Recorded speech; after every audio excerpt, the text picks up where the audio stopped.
इस वक्त लाहौर शहर में अगर आप देखें तो हर मोटर बाइक पर हर शख्स अपने साथ एक तलवार लिए घूम रहा है।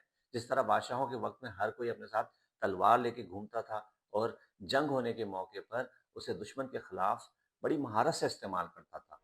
तो क्या कोई जंग होने वाली है? ऐसा बिल्कुल नहीं है, बल्कि ये हिफाजती इकदामात हैं बसंत फेस्टिवल को मनाने के लिए। और ये तलवार नहीं बल्कि सेफ्टी रॉड है, जो कि हुकूमत पंजाब की जानिब से लोगों को अपनी हिफाजत के लिए मुहैया की गई है। जी हाँ, आप सबको पता ही होगा कि लाहौर शहर में बाकायदा तौर पर हुकूमती सतह पर इस साल बसंत मनाने का ऐलान किया गया है, जिसकी तैयारियां बड़े जोशो खरोश से जारी हैं। मुझे लाहौर में रहते हुए कुछ ही अरसा हुआ है और मैं लोगों से अक्सर पूछा करता था कि क्या बसंत होगी, तो वो कहते थे कि अब बसंत मुश्किल ही है कि हो। और उसके साथ साथ फिर वो मज़ेदार कहानियां किस्से सुनाया करते थे बसंत के हवाले से, कि बड़ी बड़ी दावतें हुआ करती थी, दोस्त यार जमा हुआ करते थे और म्यूजिक लगाते थे और एक दूसरे के ऊपर हम मुकाबले किया करते थे, पतंगे उड़ाते थे, पेचा लड़ाते थे। इस तरह के बहुत सारे किस्से कहानियाँ सुनने को मिलते थे।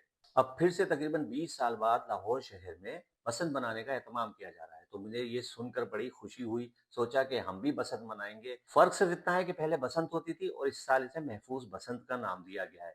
भई महफूज़ बसंत तो हर मर्तबा होनी चाहिए थी। मैंने लाहौर के कुछ पुराने लोगों से पूछा कि बसंत क्यों मनाई जाती है, इसकी क्या वजह है? तो उन्होंने बताया कि ख़ज़ां और सर्दी के बाद मौसम खुलता है, बाहर के मौसम की आमद होती है, रंग-बिरंगे फूल खिलते हैं। लोग जो सर्दी में घरों में बंद होते हैं, उनका बाहर निकलने को दिल नहीं चाहता, कुछ करने को दिल नहीं चाहता, वो धूप निकलने पर अपने घरों की छतों पर जाते हैं, इस खुले हुए मौसम को एन्जॉय करते हैं, घरों से बाहर निकलते हैं और बाहर की आमद पर बसंत के तौर पर इसका जश्न मनाते हैं। मैंने उनसे पूछा तो फिर इसमें पतंगबाज़ी कहाँ से आ गई? तो उन्होंने कहा कि बस कुछ भी नहीं, एन्जॉय करते हैं, रंग-बिरंगी पतंगों को आसमान पर बिखेर देते हैं, आसमान भी रंग-बिरंगी हो जाता है और फिर सदाएँ लगती हैं, बो काटा तो और भी मज़ा आता है। पतंगबाज़ी तो सारा साल चलती थी और इस फेस्टिवल की सेलिब्रेशन भी काफ़ी अरसे तक चलती थी। स्कूलों में छुट्टियाँ भी हुआ करती थी स्प्रिंग की। और लेकिन फिर उसके बाद कुछ लोग आए, जिन्होंने ज़िद, बहस, मुकाबले में एक-दूसरे पर सबक ले जाने के चक्कर में इसका गलत फ़ायदा उठाया। सेलिब्रेशन के साथ-साथ हवाई फायरिंग, असले की नुमाइश और ऐसी-ऐसी डोरे बनाना, जिससे कई हादसात रूनुमा हुए, लोगों की जानें तक चली गईं, जिसकी वजह से इस इवेंट पर मुकम्मल तौर पर पाबंदी लगा दी गई। लेकिन इस मर्तबा फरवरी की 6, 7 और 8 तारीख बसंत की सेलिब्रेशन के लिए मखसूस की गई है। बहुत सारे रूल्स और पाबंदियों के साथ बसंत को मनाने का ऐलान किया गया है, ताकि किसी भी किस्म के मुमकिना हादसे से महफूज रहा जा सके। इसके बावजूद हर कोई अपने-अपने तौर पर इसे सेलिब्रेट करने की भरपूर तैयारी कर रहा है। वॉल्ड सिटी, जिसे ओल्ड लाहौर भी कहा जाता है, वहाँ तो अगर आप सुने तो वहाँ घरों की छतें किराए पर पहले भी दी जाती थी और इस मर्तबा भी किराए पर छतें बुक हो रही हैं और उसकी अगर आप कीमतें सुन लें तो आपके होश उड़ जाएँगे। लाखों रुपए की 3 दिन के लिए जो ये छतें बुक की जा रही हैं, जहाँ लोग अपने दोस्तों के साथ वहाँ बसंत मनाएँगे, खानों के मज़े उड़ाएँगे और भोग काटा की सदा लगाएँगे। चलें, अब वो लोग जो कि लाखों रुपए की छतें रेंट आउट कर रहे हैं, वो तो इस फेस्टिवल को बहुत अच्छे तरीके से एन्जॉय कर सकते हैं, लेकिन बाकी लोगों का क्या होगा? महँगाई की वजह से हर एक चीज़ की कीमत आसमानों से बातें कर रही है, वो चाहे पतंग हो या डोर हो। भई बच्चे तो जब बसंत का सुनेंगे तो जैसे ईद पर होता है कि वो नए कपड़ों और तमाम चीज़ों की डिमांड करते हैं, तो वो कहेंगे कि हमें तो जो है पतंग भी चाहिए, हमें डोर भी चाहिए और हमारे घर पे लोग भी आएँ, हम भी एन्जॉय करेंगे। सुना है जो पतंग पहले 70-80 रुपए की मिला करती थी, अब उसकी कीमत 400-500 रुपए है। इसी तरह डोर भी 4000 5000 से ज़्यादा की मिल रही है।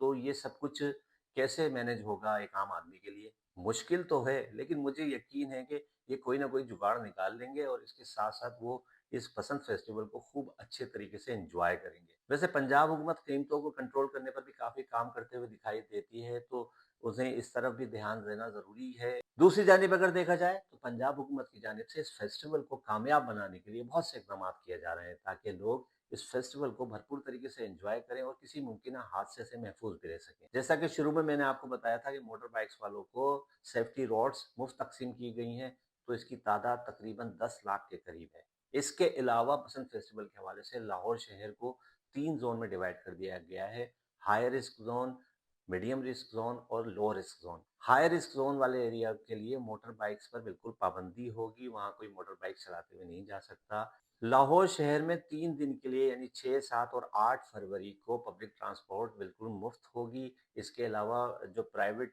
सर्विसेज़ हैं, जिसमें रक्षा और कैब आते हैं, वो भी आप जो है इन ड्राइव के ज़रिए मुफ्त बुक करा सकते हैं।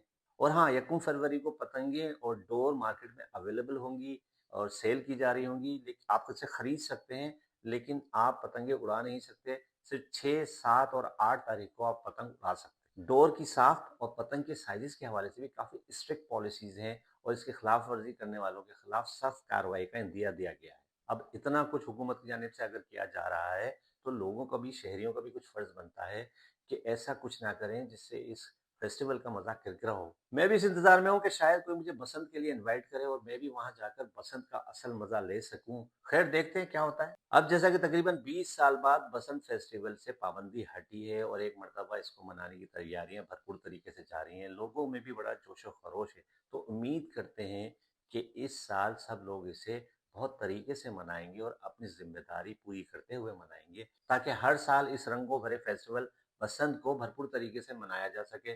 बसंत मनाएँ, अपना और दूसरों का ख़्याल रखें। अब तक के लिए इतना ही। हमारी ये कोशिश आपको कैसी लगी, इसके बारे में आप हमारे वीडियो के कमेंट सेक्शन में ज़रूर लिखें। अपना बहुत सारा ख़्याल रखें। अल्लाह हाफ़िज़।